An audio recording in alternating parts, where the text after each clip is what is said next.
Russian government official on Tuesday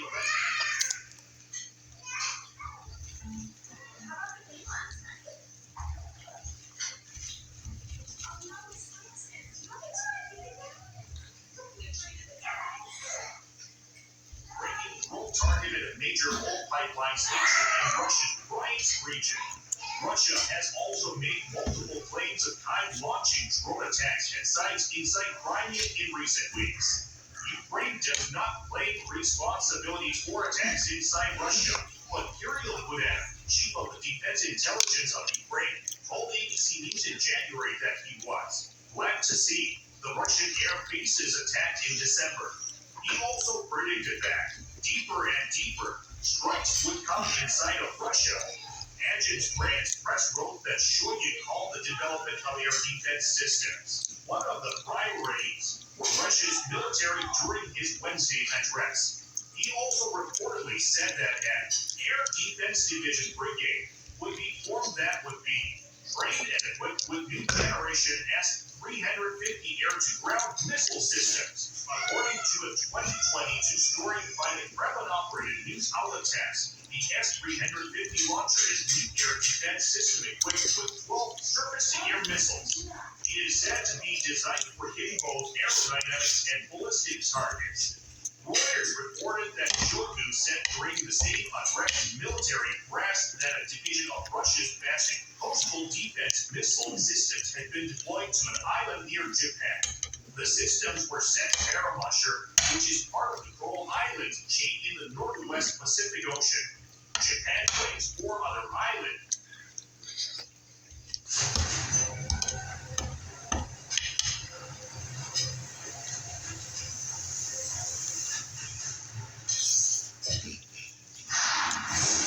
Follow the channel to obtain the latest information. We are QTN. A few days before Christmas, Vladimir Putin flew to Minsk for talks with Belarusian President Alexander Lukashenko. There was widespread speculation that the meeting would deliver a dramatic announcement, perhaps about the direct participation of the Belarusian armed forces in Russia's war against Ukraine. But it ended with little more than the same kind of vaguely worded commitment to closer economic, political, and military ties that the two countries have announced many times over the last 25 years. Belarus is often described as Russia's closest ally, and Lukashenko is heavily dependent on Russian support for his political survival. However, despite Russia's urgent need for help, Lukashenko has so far resisted sending troops to Ukraine, no doubt because of the risk of domestic unrest and the threat to his grip on power. The previous month, on another rare trip abroad, Putin was snubbed by the president of Armenia, another historically host state, who also publicly attacked the ineffectiveness of the Russian-dominated Collective Security Treaty Organization. The meeting was widely seen as a reflection of Moscow's shrinking influence in the region critical to its self-defined great power identity. 2 days after Putin's seemingly pointless trip to Belarus, Zelensky flew to Washington to meet Biden and address Congress. Both events acted as powerful evidence of continuing support for Ukraine, underscored by the White House's announcement of another huge military aid package. For the first time, this included the Patriot missile defense system, intended to help protect against Russia's devastating attacks on Ukraine's infrastructure.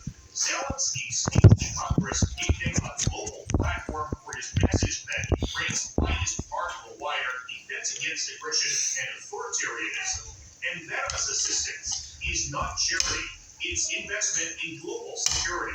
2 days later, Congress passed a 45 aid package for Ukraine. And these trips show how dramatically just over 10 months of war have altered both presidents' reputations and their country's standing. Zelensky is perhaps the most admired leader in the Ukraine has, like its president, become an icon of resistance to aggression. It is now a new candidate country and is receiving the Western assistance and diplomatic.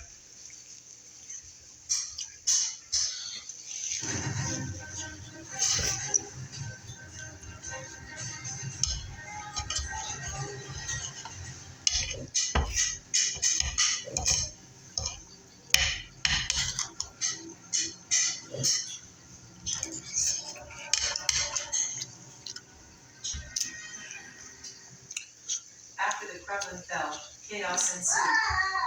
The Russian intelligence agency made a huge error, which has brought international shame upon Vladimir Putin. The Ukrainian army headquarters were destroyed by Russian troops when the Russian intelligence service center provided incorrect coordinates.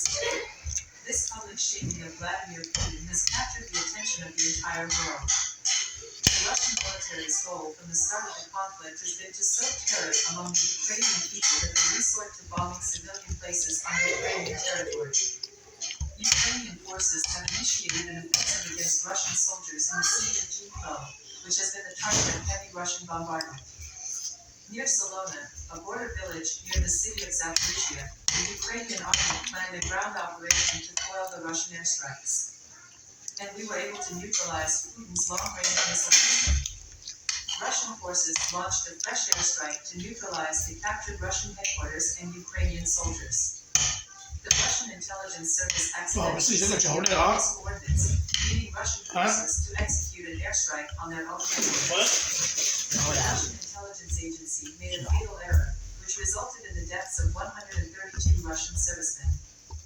Due to its proximity to Dnipro-Olojima, the Russian army has not been able to seize control of Salona, a town near the city of Dnipro that is now under the control of the Ukrainian army. Putin has stationed long-range missiles there and begun conducting airstrikes on the Dnipro.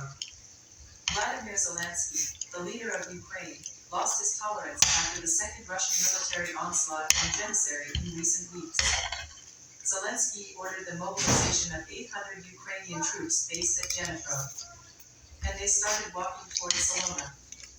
Using unmanned fighter jets, the Ukrainian military conducted surveillance flights to Salona and discovered approximately 100 Russian troops stationed there. Ukrainian leaders, confident in their ability to quickly conquer Salona, launched the offensive and surrounded the town with 4,084 tanks and a battalion of 800 men. For hours, Ukrainian and Russian troops fought it out throughout the town. Russian forces could not stave off the Ukrainian army's onslaught because of the low number of Russian troops in the city. The Ukrainian military easily pushed back Russian soldiers with this operation. It has also stopped the Russian military from constantly bombing Dnipro from the air. The outposts captured by the Ukrainian army were destroyed on instruction from the Russian Chief of Staff, Larry Gerasimov. Since Gerasimov was concerned about the Ukrainian army gaining access to the Russian missile system, he ordered its rapid destruction. The Russian intelligence service messed up, though, and the wrong headquarters were destroyed. Coordinates found in satellite photographs were sent to Russian forces in the Zaporozhye region by the Russian intelligence service. The sent coordinates were not, however, those of the Salona region headquarters. The Shiroka region is near the Salona region, and Russian intelligence officials accidentally sent the location of the Russian army headquarters there. Russian troops in the Zaporizhia area activated the missile system by entering the coordinates given by Russian intelligence. The village of Salona was spared, but 132 Russian soldiers were killed when rockets struck their headquarters in the Shiroka region. The headquarters and defense posts manned by Russian forces were entirely destroyed by the incoming missiles. As soon as they realized what had hit them, the Russian soldiers began to evacuate the outposts. After learning that the Russians had targeted the incorrect headquarters, the Ukrainians evacuated the area and gave back the taken buildings. As a result of this tragic miscalculation, the lives of 132 Russian soldiers were tragically cut short, and brought global shame upon Vladimir Putin. The Russian intelligence agency made an astonishing error, which generated quite a stir in the Kremlin. Russian Defense Minister Sergei Shoigu had an argument with the Russian army commander in Ukraine, General Valery Gerasimov. Shoigu argued that General Gerasimov should be removed from command since he was war ignorant and had sapped the Russian army with incompetent Nova troops. Shoigu complained that Gerasimov's order did not meet his expectations. Gerasimov, the head of the Russian General Staff, took offense to these Shoigu comments. Gerasimov blamed Sergei Shoigu for the dismal performance of the Russian armed forces. According to Gerasimov, one of the key reasons why there are so many inexperienced soldiers in the Russian army is because Shoigu was the first to accept Vladimir Putin's plan for partial mobilization. Shoigu and Gerasimov's heated debate sparked an internal crisis in the Kremlin. According to those familiar with the situation in the Kremlin, Vladimir Putin stopped